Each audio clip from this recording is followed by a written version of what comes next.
একজন ভাই সেদিন আমাকে জিজ্ঞেস করছিল যে হুজুর আপনাকে নিয়ে এত বদনাম হয়, এত সমালোচনা হয়, এত গীবত হয়, আপনি রিয়্যাক্ট করেন না কেন? আপনি রেগে যান না কেন? আপনি পরোয়া করেন না কেন?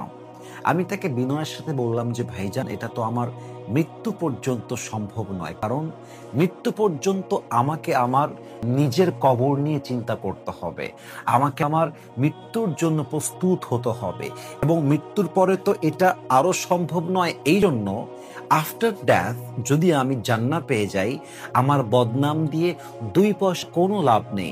আমি যদি জান্নাত পাই, মানুষের বদনাম আমার 2 পয়সা কোনো ক্ষতি করতে পারবে না। আর আমি যদি জাহান্নামী হই, তবে মানুষ আমাকে যা বলছে, বদনাম করছে, গীবত করছে, আমার বিরুদ্ধে যা বলছে, আমি তার চাইতেও আরো বেশি বদনামের যোগ্য। অতএব আমার কথা একটা, জান্নাত যদি আমি পেয়ে যাই, আমার আল্লাহ যদি কিয়ামতের দিন বলে যে বান্দা তুই কেমন, তোর নিয়ত কেমন, তোর পার্সোনালিটি কেমন, তোর ব্যক্তিত্ব কেমন, তোর চিন্তা কেমন, তোর অন্তরে কি আছে, আমি আল্লাহ জানি। আমি আল্লাহ তোকে সঠিক হিসেবেই বিচার করলাম।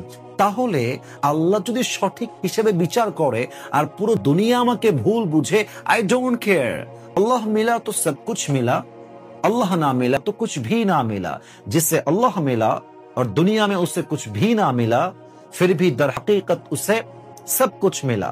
और जिसे अल्लाह ना मिला और दुनिया में उससे सब कुछ मिला, फिर भी उससे कुछ भी না মিলা। আরে ভাই, আল্লাহ যদি আপনার বন্ধু হয়ে যায়, যদি আপনি আল্লাহকে পেয়ে যান, মানুষের বদনাম দিয়ে আপনার কি লাভ হবে? আর আপনি যদি আল্লাহকেই না পান আর দুনিয়ার সুনাম পান, সে সুনাম দিয়ে আপনার কি লাভ হবে? পারতপক্ষে মানুষের বদনাম নিয়ে জান্নাত জাহান্নামের ফয়সালা হয় না। আসল ফয়সালা হয় মানুষের নিয়ত দিয়ে, মানুষের চরিত্র দিয়ে, মানুষের মন দিয়ে।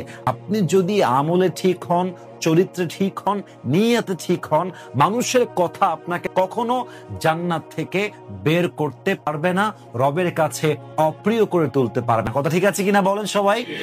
এবং আমি সবাইকে এক আবদার রাখবো, বেশিরভাগ আপনারা ইয়াং পিপল, এবং যারা আমাকে শুনবে maximum people are young, maximum people they are very young.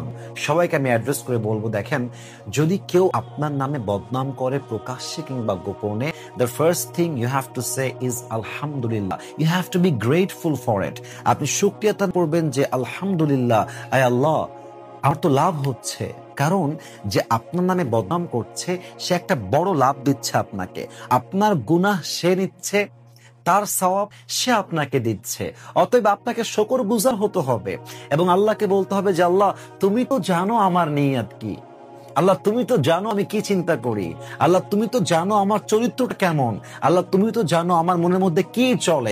আমার ভাই আল্লাহ আমাকে বদনাম করছে, মিথ্যা তহমত দিচ্ছে, আল্লাহ আমার ভাইকে তুমি হেদায়েত দান করো, বোঝার তৌফিক দান করো। আর ভাইকে বলবেন, ভাইজান আপনার যত বদনাম করতে মন চায় করেন, যদি আমার নিয়ত ঠিক থাকে, কিয়ামতের দিন আপনি ধরা খাবেন, আমি মুক্তি পেয়ে যাব। কিয়ামতের দিন আপনার আমলনামা হালকা হবে, আমার আমলনামা আপনার আমলনামার মাধ্যমেই ভারী হয়ে যাবে। ঠিক কিনা বলেন সবাই? কেউ বদনাম করলে never lose hope, never be frustrated, just work in your own space, do your own work, be active, be energetic, be powerful. Every single day you just have to try your best to be the better version of yourself. আমি কাজ করে যাব, মানুষের বদনাম মানুষ করবে, ওরা just always পেছনেই থাকবে আর আমি সামনের দিকে এগিয়ে যাব। ওরা আমার পেছনে দৌড়াবে আর আমি আকাশে উড়ে বেড়াবো, and that is my attitude। ঠিক কিনা বলেন? আল্লাহ সবাইকে বদনামের চিন্তার থেকে বেঁচে ভালো করে জীবন চালাবার তৌফিক দান করুক, ভালো নিয়ত রাখার তৌফিক দান করুক, ইখলাস রাখার তৌফিক দান করুক। আমিন।